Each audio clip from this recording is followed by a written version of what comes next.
Oftentimes Christians who disagree with the idea of capital punishment will turn to the passage of Scripture where Jesus is in the garden, and the mob comes to arrest him.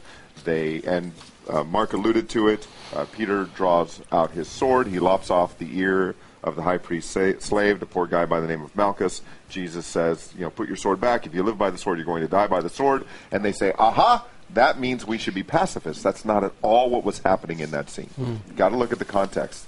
The mob that came to arrest Jesus had the Jewish leadership of the day, as well as Roman soldiers, the law enforcement of the day.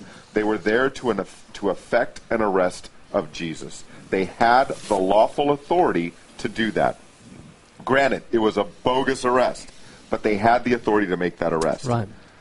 Act now, think later. Peter draws out his Beretta 92F, the Machaira, double-edged 6 to 18-inch sword from his waist, and he doesn't try to do cosmetic surgery on Malchus. He was trying to kill Malchus and got his ear instead of cutting off his head. Which is what modern evangelism does with the modern gospel. It cuts off ears, so people can't hear the gospel.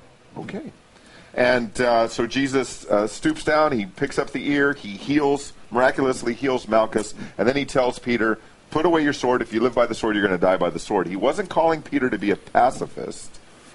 He was telling Peter, if you're going to go outside the bounds of the law, if you're going to take the law into your own hands, if you're going to act violently with weapons, you should expect the governing authorities to do the same to you. Peter, if you're going to go out and exact justice on your own, you ought to expect to die by the sword. And that's why Romans 13, 1-5 affirms that when it says the governing authorities do not bear the sword for nothing.